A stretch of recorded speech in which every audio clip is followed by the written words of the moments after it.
Well, I had slides with a cool image from Harry Potter and a few things, and it doesn't look like those are working, so my big reveal moments aren't going to work in quite the same way. But it's a delight to see you today, and welcome to this event. And my talk is called Christianity and Power Politics Today. And what we're going to talk about is how to think about power and a framework for thinking about Christian realism, which is really an orientation towards politics that will go throughout the next 2 days of your time here with us. And then we'll talk specifically about how to think about this in the case of the recent debacle in Afghanistan. So, Christian realism. Let me start with this, and that is that in the 1930s and in the 1940s, leading up to the 1940s, there was a situation that you all know in Europe. It's the time of the appeasement of the Nazis, in which Hitler first bullied his own people, and then, after taking the reins of power, bullied his neighbors, remilitarized the Rhineland, then took Austria in a bloodless coup, and then took half of Czechoslovakia. And at all of those points in that, as you know, the Western Alliance, which was very weak, just passed.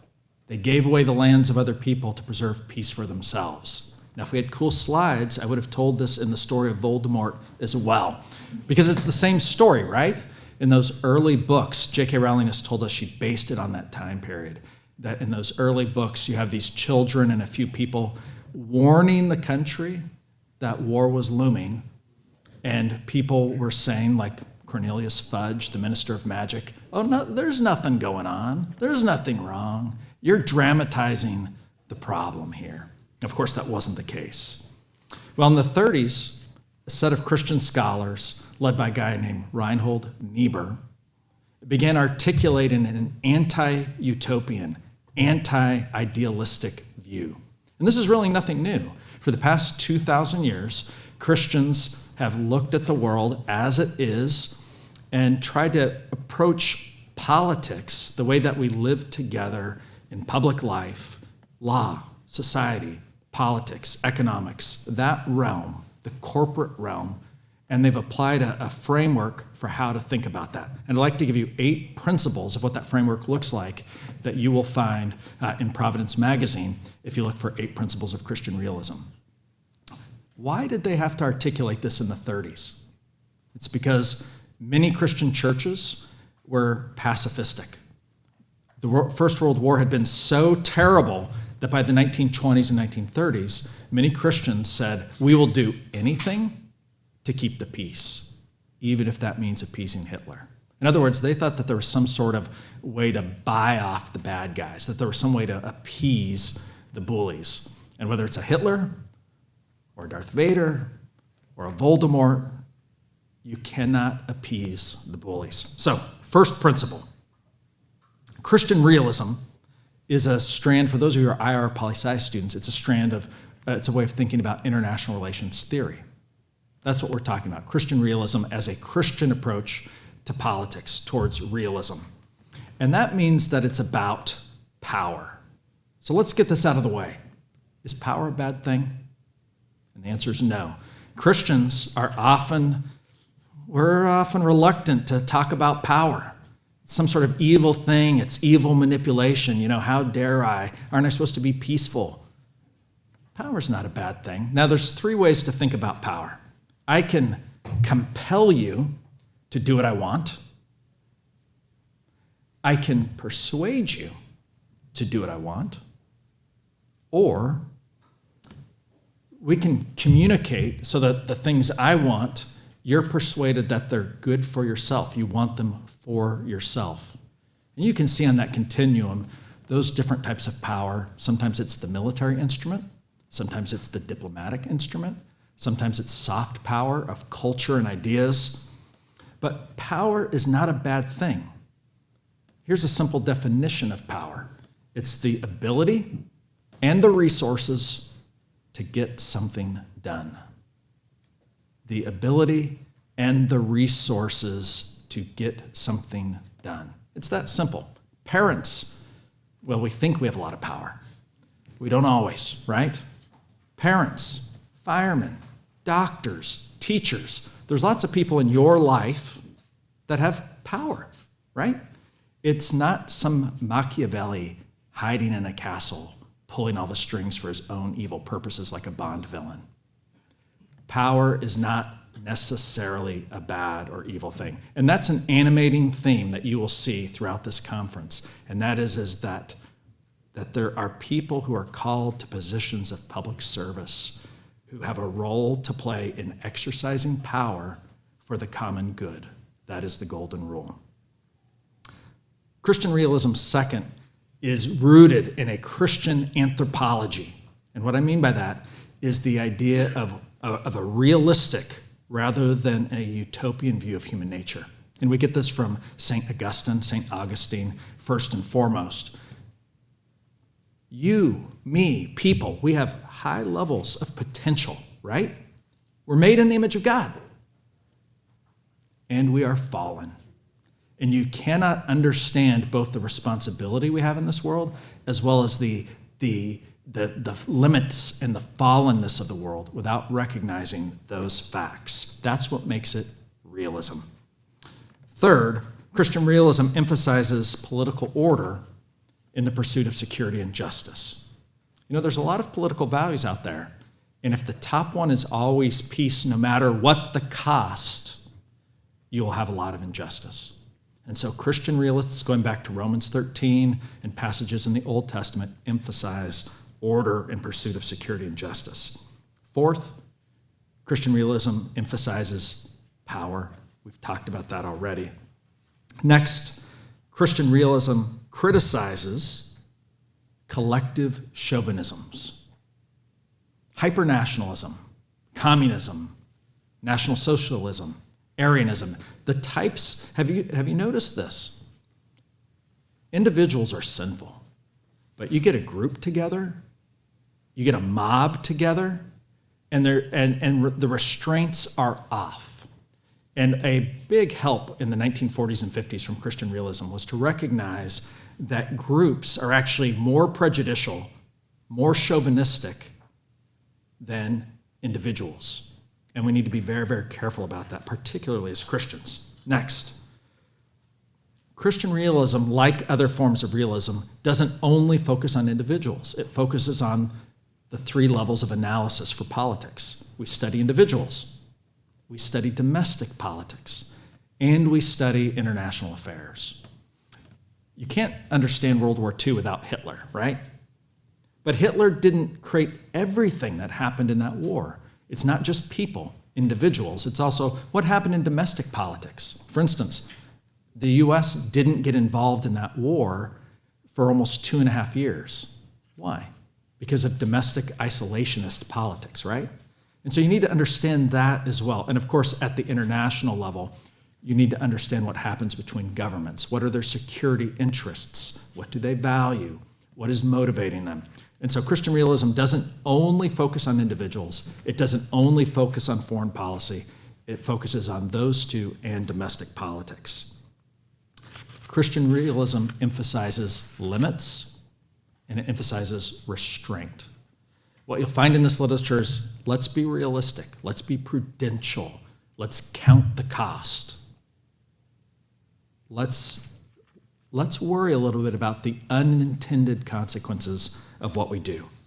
Last thing, Christian realism typically is critical of all-embracing, glorious, revolutionary forms of ism.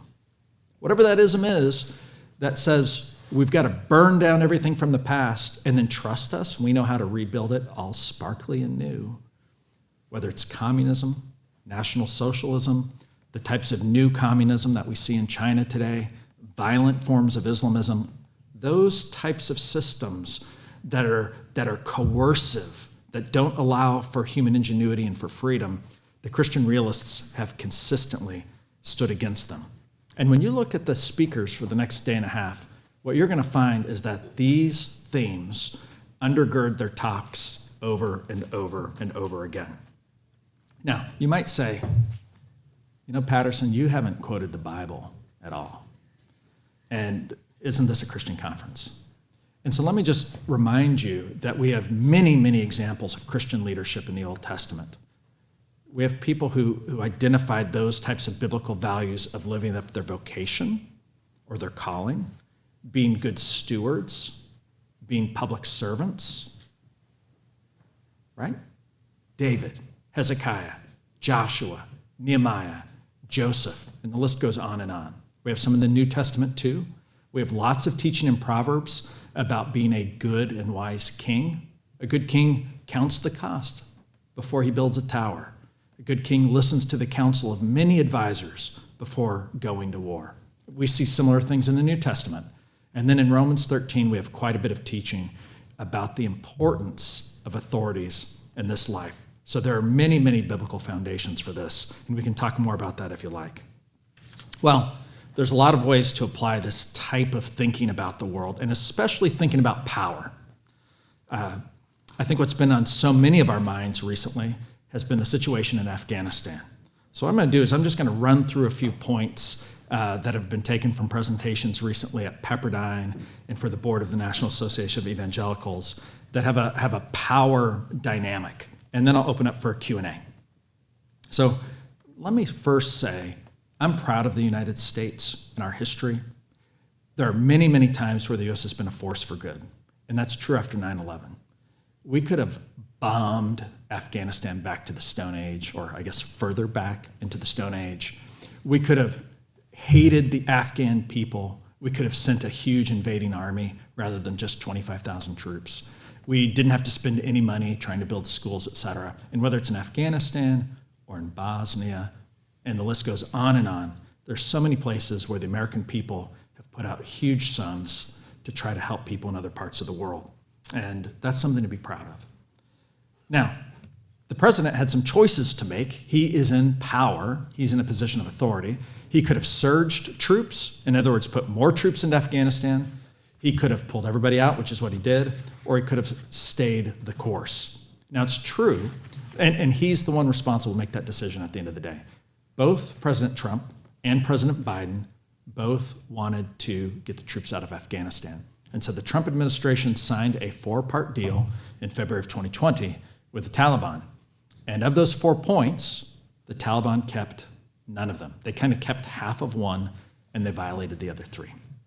So the question really is, had a different administration been in office, would they have really pulled out when the other side had violated all those? And I don't know.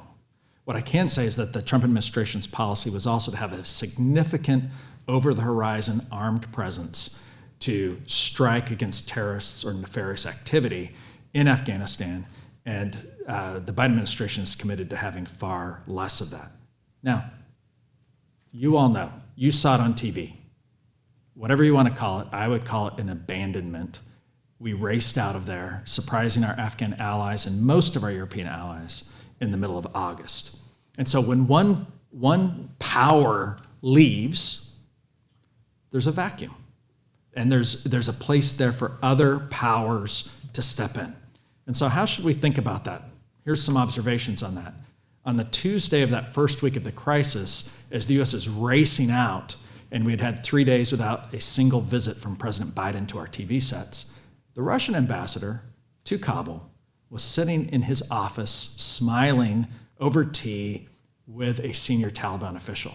The Russians were back at work at their embassy in Kabul as we were running out. And just before that, a Taliban delegation had visited the Chinese in Beijing. America out, who else moves into the sphere of influence? Second, what about on the regional stage? Now, we left troops in South Korea since 1951. We have troops in Japan still since 1945. We have troops in Germany and elsewhere in Europe since 1945. And part of what they do is provide a presence, kind of like a security guard does at a baseball game or other things. If the U.S. had kept 5,000 to 10,000 troops in Afghanistan with our allies for another 10 years, 15 years, would that have provided a presence that would have not stopped all war there, but would have continued slow development in Afghanistan? I would argue so, because it's a demonstration of power. What about rogue states like Iran and North Korea on the international stage? How do they feel about all of this? Well, of course, they're rejoicing, and there's a question mark out there to our other allies. Will the U.S. come to our aid if we're attacked by one of these other? If I was a Taiwanese right now, that would be a real question to me. I think the Philippines as well and some other places. If I was in the Baltic states, if I was in Ukraine, I would wonder, could I rely on the United States after they cut and run from Afghanistan? What about violent Islamists around the world?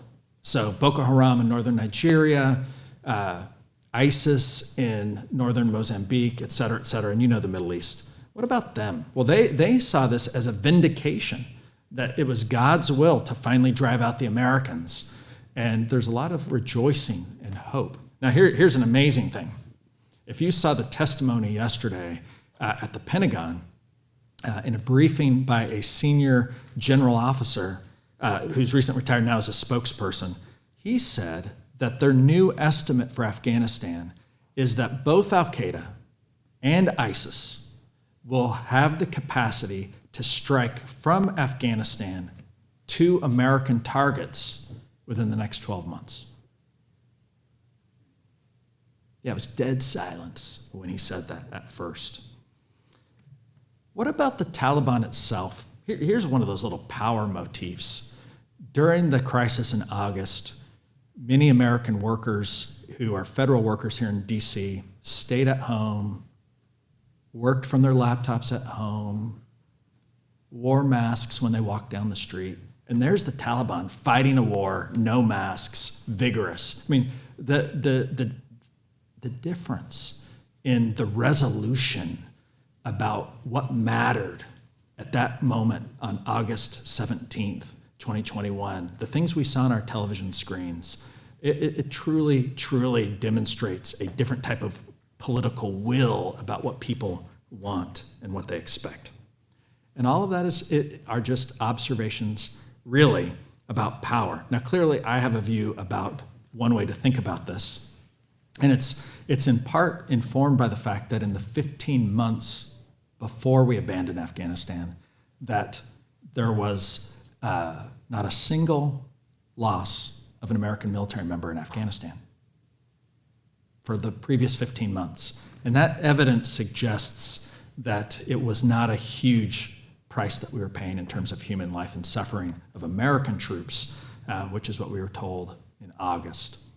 Those are my reflections in a sense. It's a way of thinking, okay, here's the world as it is. It's a very realistic world. It's not a utopian world. It's not one where we're going to see unicorns dancing around in Afghanistan or anywhere else for that matter. But it is a realistic appraisal that in a world of power politics, that there's a certain amount of balancing that goes on. And the U.S. has been a major weight of balance in international affairs. That's power politics. Now, we have about 5 minutes for Q&A. So what I'd ask you to do is I'll look around, and if you have a question or a comment, make it brief, please. Raise your hand, I'll call on you. And our general rule is to try to call on students rather than faculty, if at all possible. So stand up, tell us who you are, what school you're from, and deliver the question. Please use the microphone if you could, because we are making video. Yeah, so you can pop right up here, or I'll repeat it from here if you're in the back. Anyone? Right there, go ahead. And you can just stand up and I'll repeat it. My name is Gio. I'm from the University of Dallas. My question for you is, do you think there's a risk with Americans remaining in some of these countries? Because I can understand Afghanistan wanting to spread certain values such as democracy, freedom of religion, et cetera. You also look at, for example, the Kabul embassy in America, the American embassy in Kabul, we flew the pride flag.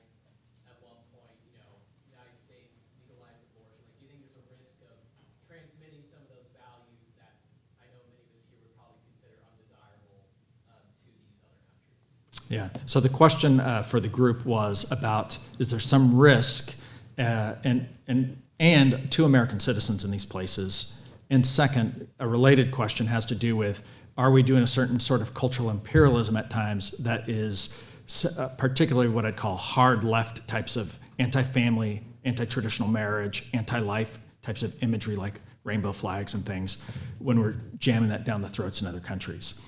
And there's a great talk in 2 hours that's on public diplomacy. And I saw the notes from that person last night because it's my wife.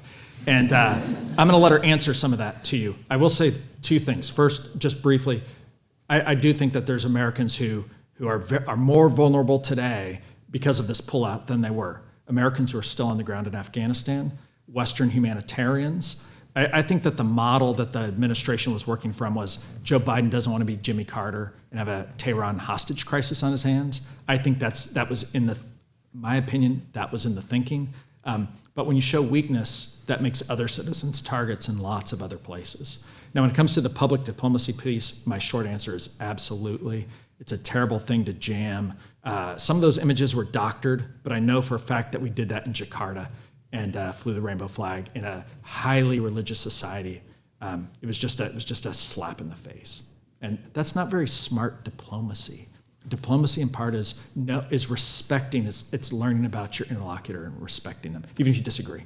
There was a hand right here somewhere. Go ahead, and then we'll go to the back. Yeah, my name's Johnny, and I go to Wheaton College in Illinois. And I was wondering, how do you think about your framework of thinking about power, especially as it relates to America, in the sense of is it possible for a country to have too much power, and where is the line for power for practical gain and being able to spread classic liberal democracy, versus is it possible to have too much power, and how do we see that, be able to track that? Yeah, so Johnny's question was about, can a country have too much power? And is there a way to limit that? So I'm going to give you the Reinhold Niebuhr answer to that. And the Reinhold Niebuhr answer to that was that the value of democracy is not in some sort of idealistic utopian view that everyone's equal and we all get along. His view of democracy is the best thing that we have to balance power.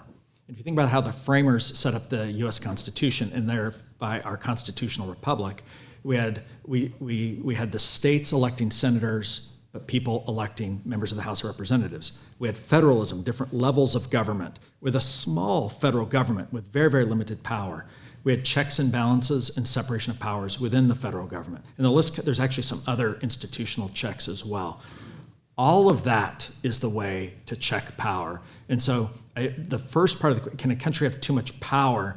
A country can be very, very powerful, but what you want it to do is to have lots and lots of institutional checks, which, and most importantly, is free citizens and a truly free and robust press. Those are the biggest checks of them all. So you can have powerful government, but checks are the way to get at that.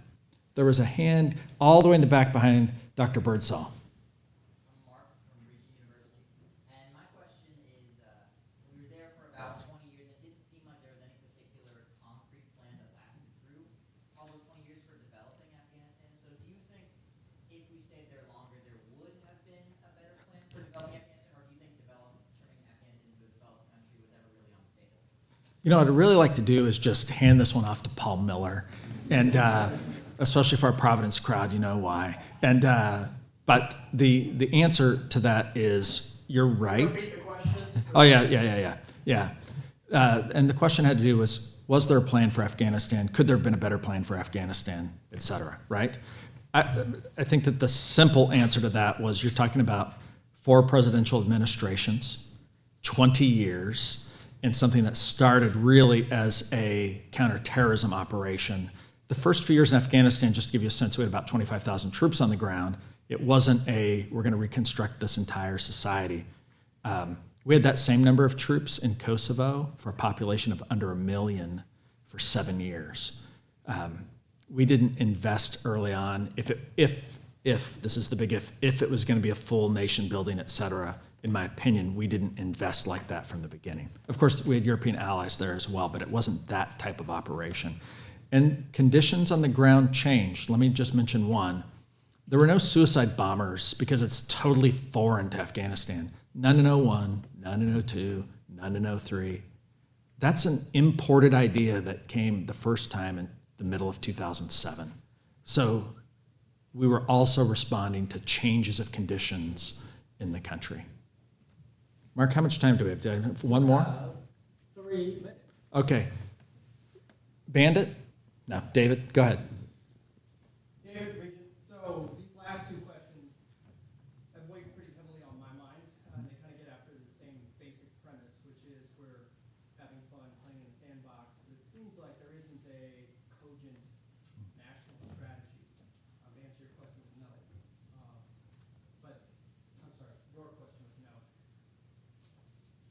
question that was brought up here about basically soft power, whether that comes in the form of flag or belief in the democratic ideals that we believe in, seems pretty critical to me, because I think what we've been doing is putting our foreign policy on the shoulders of DoD for a long time. How do we get back to using the DI and E in dying? Well, again, there's a presentation in about 2 hours that DIME is a part of it. In fact, Mrs. Patterson, I'm so glad that we talked about DIME last night. But here's the thing. You're exactly right. As someone who's worked at the State Department and just retired this year after 24 years in Air National Guard and has kind of watched this inside these agencies, the U.S. has not invested the big investments in diplomacy and foreign aid. Those are the first things actually that we cut. And I would agree with what I think is your pre-sentiment here, that we need a huge investment. We need a dramatic increase in foreign service officers. We need a dramatic increase. The ones we have, they're among the smartest people that I ever meet, and they're great public servants much of the time. But we have quite a bit of work to do. I would say one last thing on this. One of the forms of power, as you said, there's 4 elements to national power. Write this down. DIME. Diplomacy, information, military, and economics. And if you're in the military, there's some other acronyms like PMESI and stuff, but DIME's the way to go. And we have, for good national security reasons, we've put so much money into the M, but we need to really think about how we invest in those other 3 elements, not just giving money away, but how do we invest specifically in smart diplomacy and smart information operations of all types. And there's a couple of presentations that are going to get at that. Listen, I'll be around. It's been a pleasure to speak with you. I wish you the best. I'm glad that you're here for this conference. Thank you.